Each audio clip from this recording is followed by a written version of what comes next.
Salam sejahtera disampaikan kepada Anda sekalian, dimanapun Anda berada.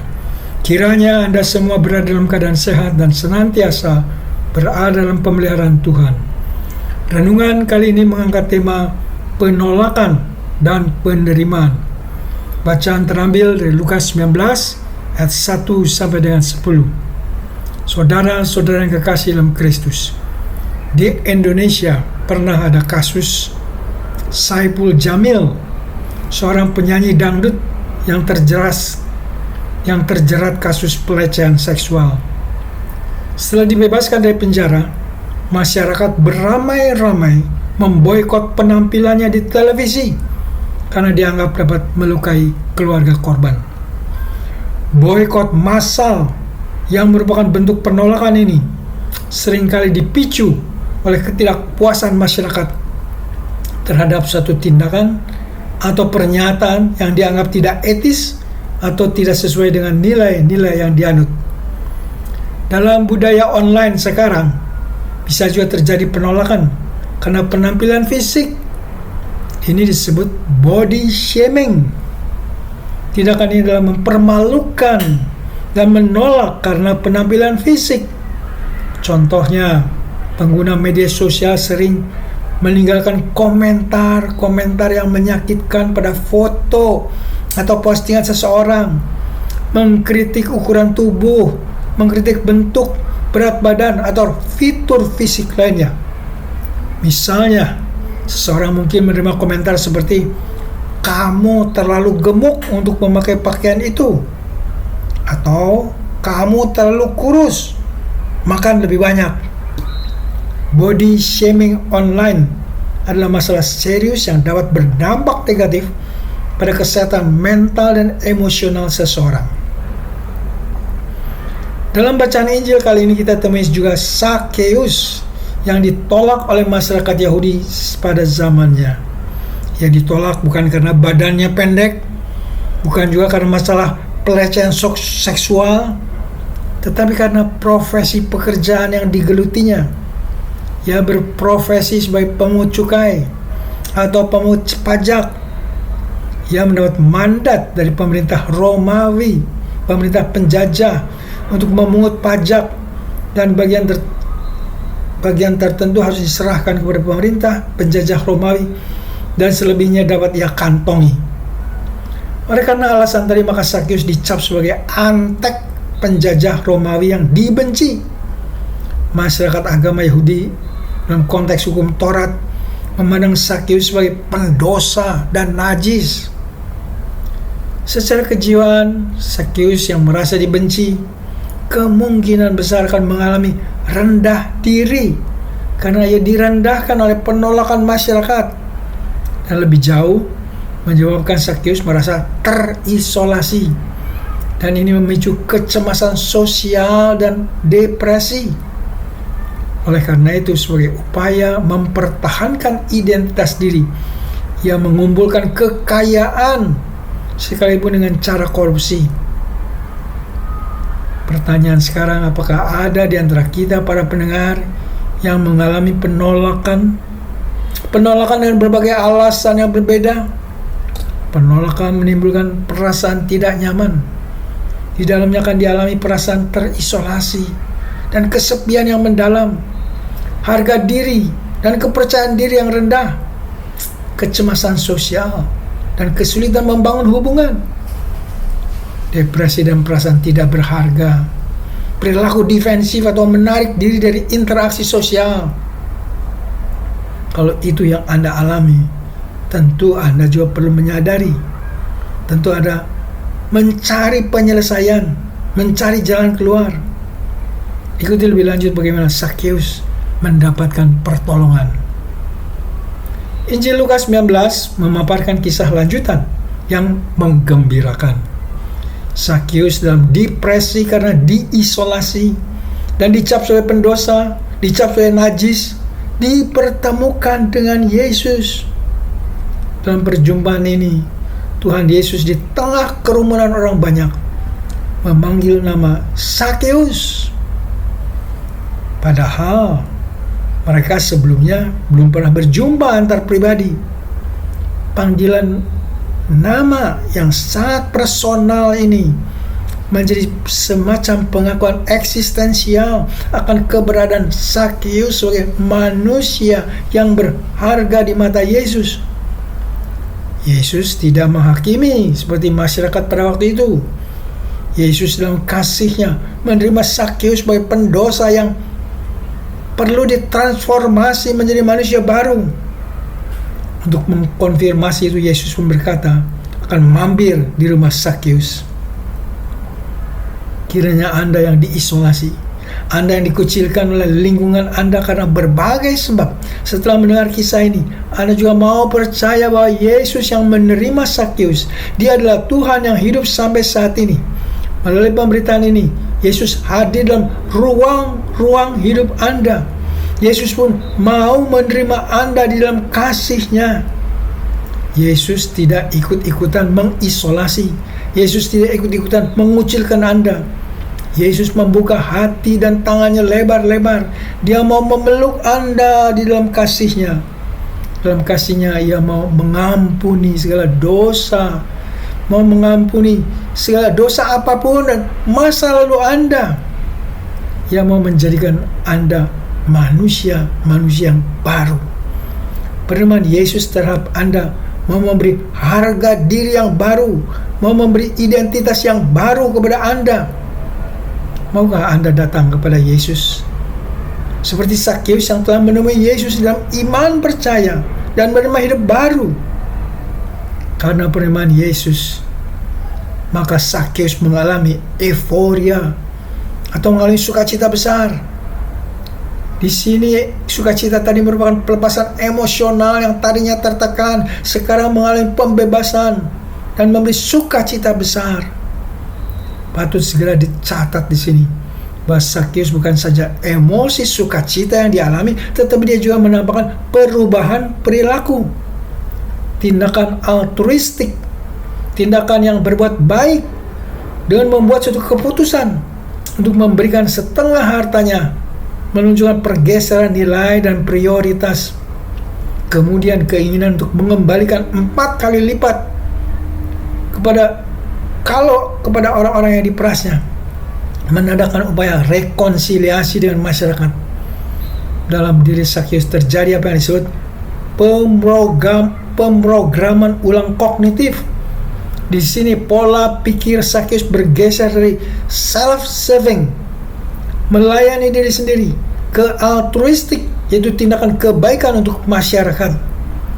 Dalam pembaruan Sakyus menampilkan apa yang disebut transformasi holistik. Perubahan Sakyus mencakup aspek spiritual, etika, dan sosial ekonomi. Secara teologis ini disebut sebagai buah pertobatan. Setelah bertemu Yesus dan mengalami transformasi menjadi manusia baru, kiranya Anda dan saya tidak berhenti pada momen itu saja, tetapi melanjutkan proses-proses dengan tindakan-tindakan sebagai manusia baru. Kita memang belum menjadi manusia sempurna, tetapi harus terus menjalani proses hidup baru, terus mengalami proses pengurusan, masih mengalami jatuh bangun dalam dosa, dan juga pergi kepada pengakuan dosa, serta meminta pengampunan dari Tuhan. Jangan berkecil hati kalau kita mengalami hal itu. Kita ini sudah menjadi manusia baru di dalam Kristus, tetapi masih akan menjadi sempurna, masih akan dimuliakan pada waktu Tuhan Yesus datang untuk kedua kalinya. Dalam melanjutkan perjalanan hidup, kita masih mungkin akan mengalami pengalaman ditolak. Ditolak karena mungkin kita beriman kepada Kristus. Ditolak mungkin juga karena status sosial kita. Ditolak mungkin karena latar belakang etnis kita.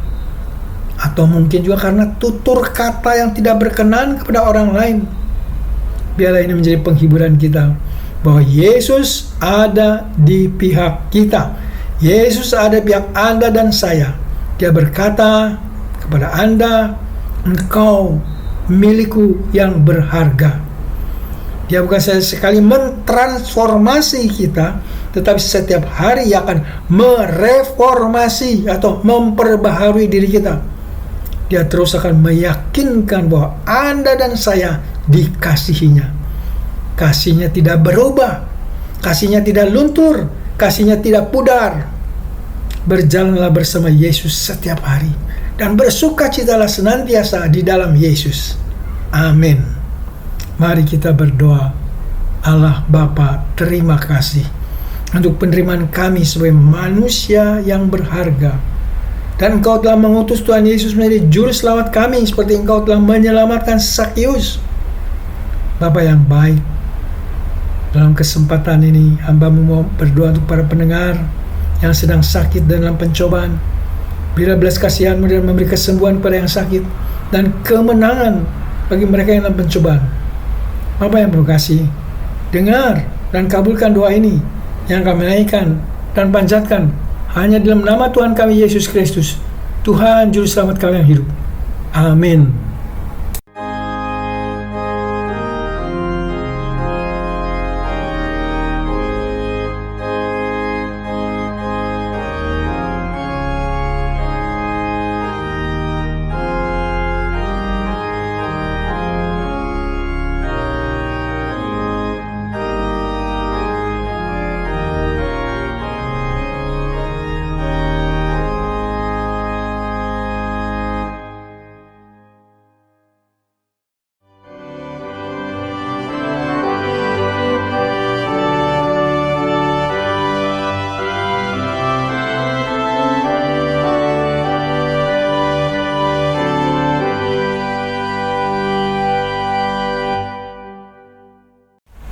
Salam sejahtera disampaikan kepada segenap pendengar dimanapun Anda berada. Kiranya Anda semua berada dalam keadaan sehat dan dalam kasih pemeliharaan Tuhan senantiasa. Renungan kali ini mengangkat tema sama tetapi juga beda. Bacaan terambil dari Matius 16 ayat 18 dan Kisah Rasul 2 ayat 42-47. Saudara-saudara yang kekasih dalam Kristus, sebuah tayangan televisi menyajikan kisah yang menceritakan tentang Audrey During dan Gracie Rainsbury, dua anak kembar yang dipisahkan saat lahir di Tiongkok dan diadopsi oleh keluarga Amerika yang berbeda. Mereka tidak tahu bahwa mereka memiliki saudara kembar hingga ibu angkat Audrey menemukan foto mereka berdua sebagai bayi. Pada tahun 2017, mereka dipertemukan untuk pertama kalinya di acara Good Morning America. Audrey dan Gracie memang memiliki kemiripan fisik karena mereka adalah saudara kembar yang identik. Namun, tetap ada beberapa perbedaan kecil dalam penampilan mereka. Meskipun mereka terlihat sangat mirip seperti kebanyakan kembar identik, ekspresi wajah, gaya rambut, dan cara mereka berpakaian mungkin berbeda, yang membuat mereka memiliki ciri khas masing-masing. Namun, secara keseluruhan mereka terlihat sangat mirip satu sama lain. Baik, kita tinggalkan kisah ini dan akan membahas gereja dan komunitas orang percaya yang seperti saudara kembar tadi memiliki persamaan dan juga perbedaan. Kita akan gali apa artinya pada zaman perjanjian baru dan bedanya dengan zaman sekarang pada masa kini. Apa persamaan dan apa perbedaannya? Menurut kesaksian Alkitab, gereja didirikan oleh Tuhan Yesus melalui para rasulnya. Matius 16 ayat 18 mengatakan, "Dan aku pun berkata kepadamu, engkau adalah Petrus, dan di atas batu karang ini aku akan mendirikan jemaatku atau gerejaku, dan alam maut tidak akan menguasainya." Ayat ini ditafsirkan sebagai pernyataan Tuhan Yesus dalam pendirian gereja. Gereja akan didirikan atas dasar batu karang, pengakuan percaya para rasul dan murid-murid lain bahwa Tuhan Yesus adalah juru selamat. Gereja di sini pertama-tama bukan gedung, tetapi sekumpulan orang yang mempunyai kepercayaan yang sama terhadap Tuhan Yesus dan gereja ini tidak terkalahkan oleh maut karena akan eksis sepanjang masa sampai masuk surga. Pada zaman Perjanjian Baru, istilah gereja dan komunitas memang memiliki kesamaan makna dalam konteks kehidupan orang percaya, meskipun ada beberapa perbedaan dalam penggunaan. Istilah gereja, bahasa Yunani disebut ekklesia, sering digunakan untuk menggambarkan pertemuan atau kumpulan orang-orang percaya yang dipanggil keluar dari dunia untuk mengikuti Kristus. Ekklesia pada awalnya adalah istilah umum untuk kumpulan atau pertemuan. Kisah Para Rasul 19 ayat 39.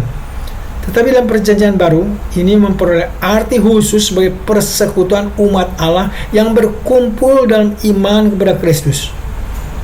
Kemudian, istilah komunitas dalam prakteknya, meskipun tidak secara eksplisit disebutkan dalam Alkitab dengan kata yang setara, merujuk pada dinamika relasional di antara orang percaya, seperti yang digambarkan dalam Kisah Para Rasul pasal 2 ayat 42 sampai 47, di mana mereka bersekutu, bertekun dalam persekutuan, memecahkan roti bersama dan berbagi segala sesuatu.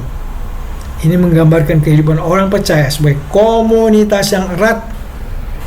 Pada zaman Perjanjian Baru, istilah gereja dan komunitas dapat dipandang sebagai dua aspek dari realitas yang sama, yaitu kumpulan orang percaya yang hidup dalam persekutuan dengan Kristus, hidup persekutuan dengan sesama. Tidak ada perbedaan teologis mendasar antara keduanya. Keduanya merujuk pada umat Tuhan yang hidup bersama dalam iman. Jadi kalau kita hidup di Perjanjian Baru, kita akan menggunakan istilah gereja, kita juga akan menggunakan istilah komunitas tanpa ada perbedaan yang signifikan.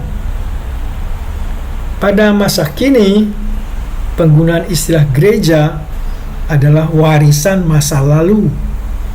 Dan bagi orang-orang tertentu, cenderung gereja adalah untuk orang-orang yang konservatif dalam pandangan teologi dan praktek hidup suci yang agak kaku. Banyak orang dunia segan masuk dalam gereja dengan pengertian bahwa orang-orang gereja itu tertutup, orang gereja itu konservatif, orang gereja itu ketinggalan zaman. Patut dicatat bahwa mayoritas orang Kristen, mayoritas gereja masih mempertahankan pemakaian nama gereja sebagai kumpulan orang percaya, kumpulan orang yang beribadah, kumpulan orang yang melayani, kumpulan orang yang bersaksi untuk kemuliaan nama Kristus. Nah, di tengah mayoritas yang mempertahankan nama gereja seperti Anda dan juga seperti saya, ada juga sekelompok kecil orang yang mengecilkan nama gereja dan lebih membesarkan istilah komunitas. Contohnya, di Auckland, Selandia Baru, ada gereja Presbyterian yang lebih mempopulerkan diri sebagai The Community of St. Luke atau komunitas Lukas. Ini bukan sekedar nama, tetapi juga ada penekanan teologis dan praktek hidup yang lain. The Community of St. Luke dikenal karena fokusnya pada keadilan sosial, inklusivitas, dan dialog dan isu-isu sosial kontemporer. Mereka menyambut orang-orang dari berbagai latar belakang kehidupan, termasuk mereka yang berasal dari latar belakang agama yang berbeda, dan berusaha menciptakan rasa kebersamaan untuk semua orang. Pendekatan mereka terhadap iman dan spiritualitas cenderung lebih liberal, berinteraksi dengan tantangan-tantangan modern, melensa yang penuh kasih dan terbuka. Dalam misinya mereka berupaya untuk mewujudkan sebuah komunitas Kristen progresif yang umumnya melibatkan nilai-nilai inklusif seperti menerima pandangan yang berbeda tentang teologi, menyambut individu LGBTQ+, dan mendukung perubahan sosial. Ini sejalan dengan pemahaman yang lebih luas tentang teologi inklusif, di mana inklusivitas berarti merangkul semua orang tanpa memandang latar belakang, tanpa memandang keyakinan, atau juga identitas, orientasi seksual mereka tidak dipersoalkan. Tema renungan kita berbunyi sama, tetapi juga beda. Itulah gereja dan komunitas orang percaya dalam pengertiannya masa kini. Perbedaan yang ada tentunya tidak perlu dipertajam dengan menampilkannya di YouTube untuk saling menyerang perbedaan yang ada. Di tengah perbedaan penekanan teologi, perbedaan tata kelola organisasi, perbedaan visi misi pelayanan, dan perbedaan lainnya, kiranya kita tetap dipersatukan dalam Kristus yang sama-sama kita percayai, dan memperkokoh itu melalui firman Tuhan yang terus-menerus kita perdalam untuk makin meningkatkan pemahaman kita apa yang benar dan apa yang dikehendaki Tuhan. Firman Tuhan dan rumusannya dalam teologi bukan sekedar subjek untuk memperdebatkan siapa yang benar dan siapa yang salah, tetapi biarlah kita semua menjadi pelaku firman, baik sebagai individu maupun sebagai persekutuan orang beriman. Sebagai pelaku firman, mari kita mengamalkan terus kasih Allah, mengamalkan kebaikan Allah, mengamalkan kebenaran Allah, mengamalkan kekudusan Allah, mengamalkan keadilan Allah, dan mengamalkan segala sesuatu yang mendatangkan shalom Tuhan Allah di atas bumi. Ingat, dan melakukan firman Tuhan ini bukan dalam semangat legalistis dengan maksud supaya dibenarkan dan masuk surga, karena surga sudah dijamin bagi kita berdasarkan anugerah Tuhan Yesus.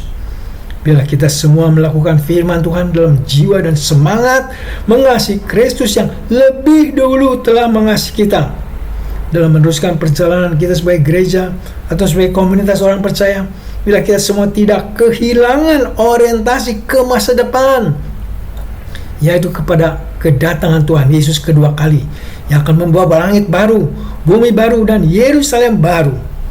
Maranatha, ya Tuhan, datanglah. Amin. Mari kita tutup dengan doa bersama. Allah yang penuh kasih, terima kasih untuk karunia keselamatan yang diperuntukkan bagi kami yang seharusnya mendapatkan hukuman neraka, tetapi menerima pengampunan, menerima hidup yang kekal. Terima kasih Engkau menempatkan kami dalam gereja atau komunitas orang percaya untuk bertumbuh dalam iman, bertumbuh dalam harap dan kasih. Ya Allah Bapa, hamba-Mu mau berdoa untuk saudara-saudara pendengar yang saat ini sedang sakit dan dalam pencobaan. Berilah belas kasihan-Mu kepada mereka dengan memberi kesembuhan kepada yang sakit dan kemenangan bagi mereka yang dalam pencobaan. Bapa yang baik, dengar dan kabulkan doa ini yang kami naikkan dalam nama Tuhan kami Yesus Kristus, Tuhan Juru Selamat kami yang hidup. Amin.